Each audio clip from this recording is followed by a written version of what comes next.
Everyone tells you the same rule. If you want to win, build something better, faster, smarter, more powerful. That's how companies compete. And for a long time, it worked. Every year, the biggest names in technology poured billions into building the next great product. Better chips, better graphics, better performance. The race never stopped. It only got faster. But hidden inside that race was a dangerous assumption. Everyone believed there was only one finish line. And when everyone runs toward the same destination, they eventually start fighting over the same ground. That's exactly what happened to the video game industry. Sony was running, Microsoft was running, Sega had already fallen behind, and Nintendo, the company that had once defined an entire generation of gaming, was running too.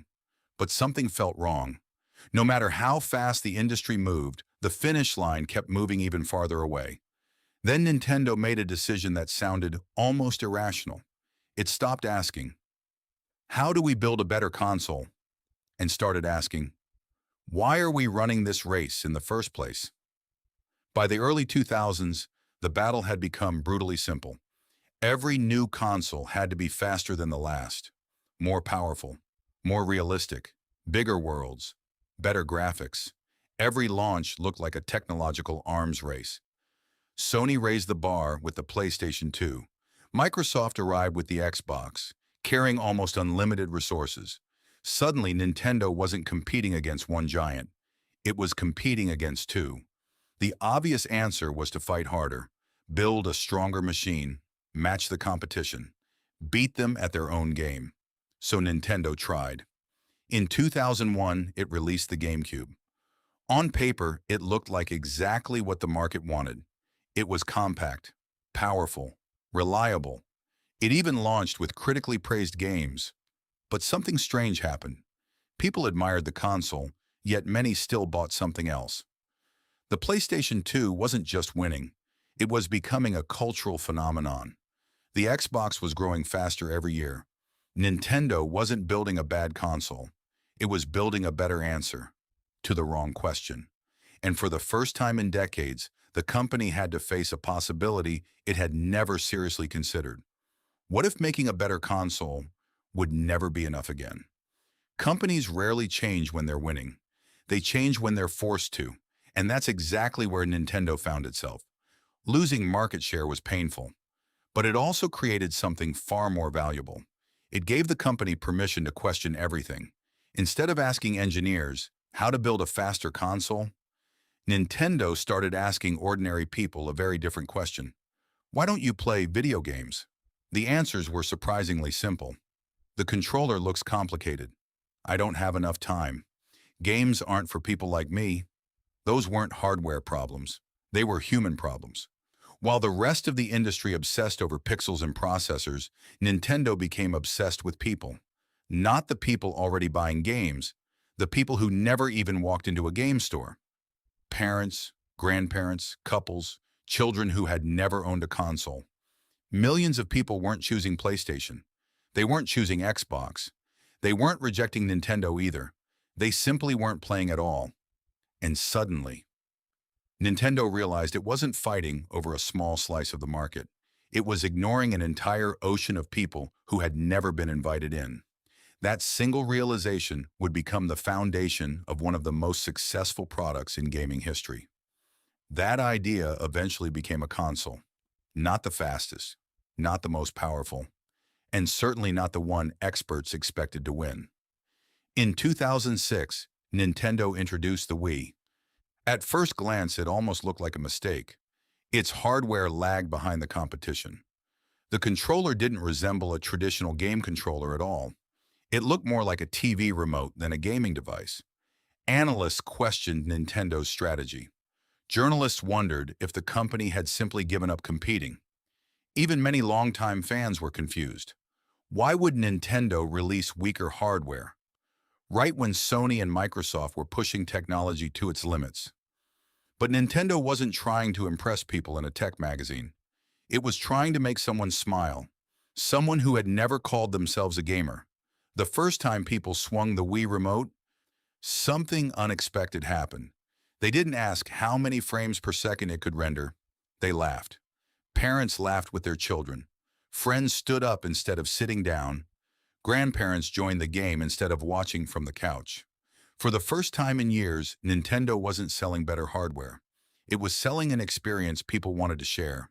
And that changed everything. What happened next caught the entire industry off guard. Stores couldn't keep the Wii on their shelves. Every shipment disappeared almost as soon as it arrived. Holiday shopping turned into overnight campouts. Some people waited for hours. Others paid double, even triple the original price, just to take one home.